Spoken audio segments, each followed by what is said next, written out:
HIV western blot test क्या है, कब करें, कब ना करें, रिपोर्ट को कैसे पढ़ा जाए, डिटेक्टेड, नॉट डिटेक्टेड और इंडिटरमाइंड का मतलब क्या है, पॉजिटिव कंट्रोल बैंड का मतलब क्या है, इन सभी विषयों पर आज हम इस वीडियो में बात करेंगे। सबसे पहले ये देखते हैं कि वेस्टर्न ब्लॉट टेस्ट क्या डिटेक्ट करता है। तो वेस्टर्न ब्लॉट टेस्ट हमारे खून में HIV के खिलाफ जो एंटीबॉडी है उसको डिटेक्ट करता है। क्या आज के समय में वेस्टर्न ब्लॉट टेस्ट महत्वपूर्ण है या नहीं? तो नहीं। 2014 में centre for disease control CDC की गाइडलाइन के हिसाब से आज के समय में वेस्टर्न ब्लॉट टेस्ट उतना महत्वपूर्ण नहीं है, क्योंकि यदि किसी का HIV एंटीबॉडी टेस्ट पॉजिटिव आता है तो उसको कंफर्मेशन करने के लिए आप HIV कॉम्बो टेस्ट का इस्तेमाल कर सकते हो। यदि आपका HIV कॉम्बो टेस्ट पॉजिटिव आता है तो उसको कंफर्मेशन करने के लिए आप अन्य 2 किस्म का HIV एंटीबॉडी टेस्ट इस्तेमाल कर सकते हो। इस तरह से वेस्टर्न ब्लॉट टेस्ट की महत्वपूर्ण काफ़ी कम हो गई है। HIV में मुख्यतः 2 किस्म का टेस्ट होता है, एक होता है स्क्रीनिंग टेस्ट और एक होता है कंफर्मेटरी टेस्ट। तो याद रखें, स्क्रीनिंग टेस्ट कौन सा होता है? जो आप पहला टेस्ट कराते हो HIV है कि नहीं उसको मालूम करने के लिए जो टेस्ट कराते हो उसको बोलते हैं स्क्रीनिंग टेस्ट। और यदि किसी का स्क्रीनिंग टेस्ट पॉजिटिव आता है तो पॉजिटिव टेस्ट को कंफर्म करने के लिए जो टेस्ट कराते हो उसको बोलते हैं कंफर्मेटिव टेस्ट। तो आपको western blot as a confirmative test की जरूरत नहीं है।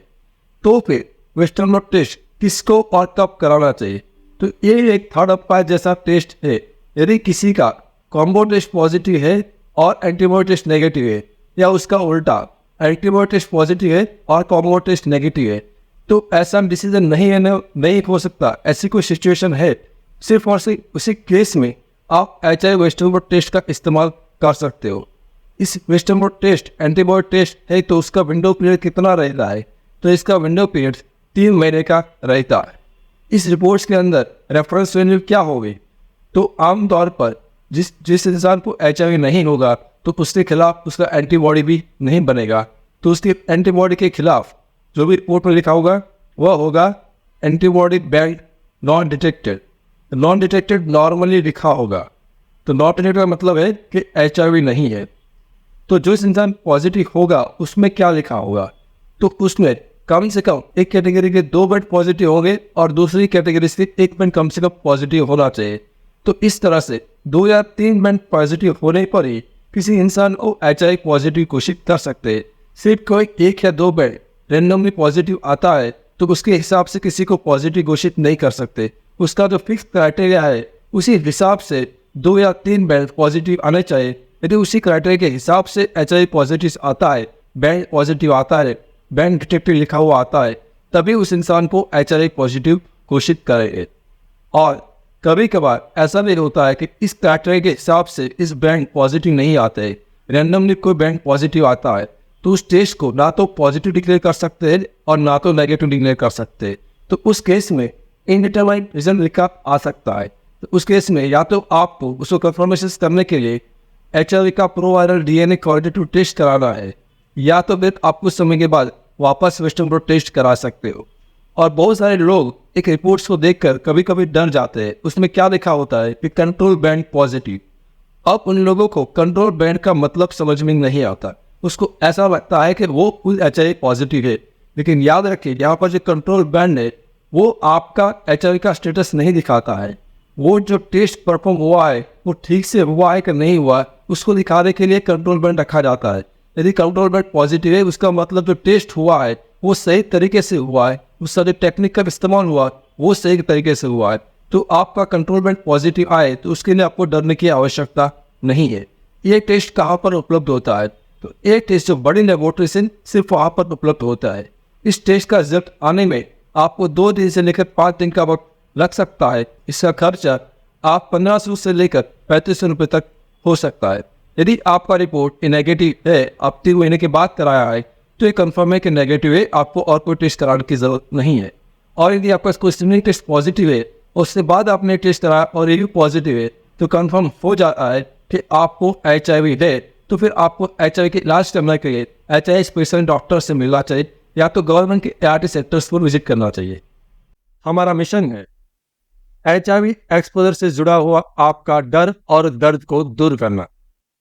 और हमारा विजन है HIV के बारे में आसान भाषा में आपको सच्ची और सही जानकारी देना।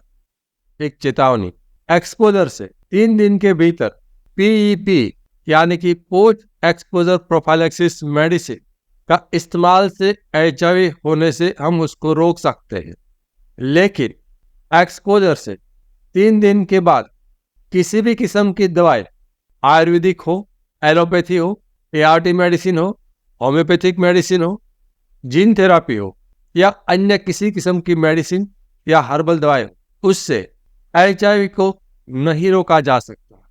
और HIV window period treatment, HIV window period medicine और विंडो पीरियड ट्रीटमेंट, ऐसा कोई शब्द दुनिया की किसी भी किस्म की किताब में नहीं है, किसी किस्म की गाइडलाइन में भी नहीं है। तो इस किस्म का किसी दवाई का प्रयोग ना करें और अपने आप को स्वास्थ्य और पैसे के रूप में होने वाले नुकसान से बचें। मैं HIV AIDS specialist doctor Ketan Ranpariya पिछले 17 सालों में 12,000 से भी अधिक पेशेंट का कंसल्टेशन कर चुका हूं। यह चैनल HIV के एक्सपर्ट डॉक्टर द्वारा संचालित है और यहां पर जानकारी विज्ञान के आधार पर दी जाती है। लेकिन याद रखिए, समय के साथ विज्ञान बदल सकता है। यहां पर कही गई बातें एक आम जानकारी के लिए है। कभी भी किसी भी किस्म की जानकारी को अपने जीवन में लागू करने से पहले HIV एड्स स्पेशलिस्ट डॉक्टर से व्यक्तिगत रूप से राय लेना अत्यंत आवश्यक है। HIV के सिम्टम्स के बारे में अधिक जानकारी के लिए लेफ्ट साइड के प्लेलिस्ट पर क्लिक करें और HIV के टेस्टिंग के बारे में अधिक जानकारी के लिए राइट साइड के प्लेलिस्ट पर क्लिक करें। Thank you.